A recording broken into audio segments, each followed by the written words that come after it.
వీరశైవ సమాజ్ ఆధ్వర్యంలో బోధన్ పట్టణ శివాలయంలో 19వ అఖండ శివనామ సప్తాహ గురువారం 6వ రోజుకు చేరుకుంది. ఉదయం నుంచి స్వామివారికి అభిషేక అర్చనలు, మండపంలో శివపాఠ్, వీరశైవ పవిత్ర గ్రంథం అయిన పరమరహస్య పారాయణ పట్టణం జరగగా 108 శటస్థల బ్రహ్మ సదాశివ మహాన్ శివాచార్య స్వామీజీ బిక్నూర్ పీఠాధిపతులు విచ్చేసి శివనామ సప్తాహ గురించి ప్రవచించడం జరిగింది. ఈ సందర్భంగా స్వామివారికి శివలింగప్ప, నితిన్ పటేల్, షట్కర్ శివ దంపతులచే పాదపూజ, మంగళహారతినిచ్చి అనంతరం ప్రసాద వితరణ కార్యక్రమం చేపట్టారు. మహారాష్ట్ర లాతూర్ నుంచి ప్రత్యేకంగా మహిళా భజనకారులు విచ్చేసి బడూర్ కార్యక్రమం నిర్వహించారు. ఈ కార్యక్రమంలో వీరశైవ సమాజ్ ప్రతినిధులు గంగాధరప్ప, శంకరప్ప, విఠలప్ప, శివ, దిలీప్ కుమార్, శివకుమార్, గణపతప్ప, నాగనాథ్ పటేల్, సతీష్ పాట్నే తదితరులు ప్రముఖులు, ప్రతినిధులు, వీరశైవ భక్తులు అధిక సంఖ్యలో పాల్గొన్నారు.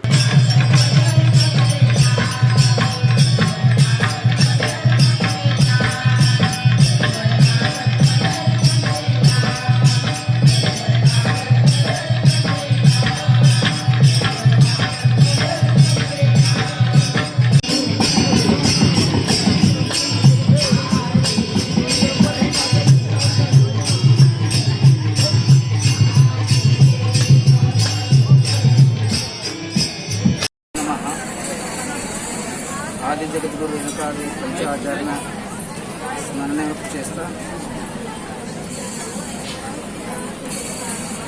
ఈ కార్యక్రమ అఖండ శివనామ సప్తాహ కార్యక్రమ పరమ రహస్య గ్రంథ పారాయణ మహోత్సవ ఈ కార్యక్రమంలో ఆరో రోజు నుంచి ప్రారంభం.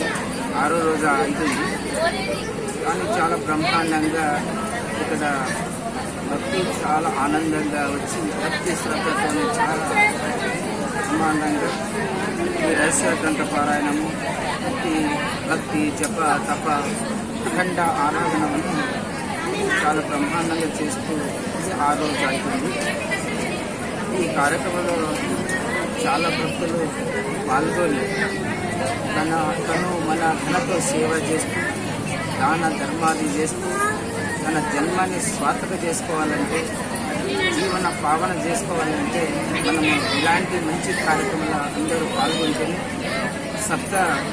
84 లక్షల జీవరాశుల మానవ జన్మ శ్రేష్ట అనిపించుకున్నప్పుడు మనము అందరూ ఒక పవిత్రమైన శివాలయంలో కలిసి అఖండ సప్తాహ కార్యక్రమంలో మన జీవనానికి ఏంది, ఏది సాధన చేయాలి, మనము గురు సాంప్రదాయాన్ని, గురు సాహిత్యం, శివ సాహిత్యం మనం పొందాలంటే ఏం చేయాలనేది ఈ యొక్క పవిత్ర స్థానమైన కూర్చొని మన జన్మ పావన కావాలంటే కొన్ని జపాలు, తపలు ఇట్లాంటి కార్యక్రమాల్లో పాల్గొంటే మన జన్మ సార్థక అయిపోయింది అంతకంటే చాలా.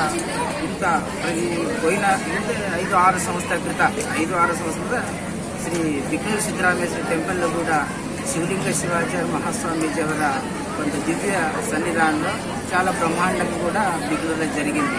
ఇది ఇట్లనే ప్రతి సంవత్సరం అక్కడిక్కడ మన శివలింగ శివాచార్య మహాదివ్య సన్నిధానంలో వాళ్ళ యొక్క ఆశీర్వాదంతో ఈ కార్యక్రమం నడుస్తూ ఉంటుంది.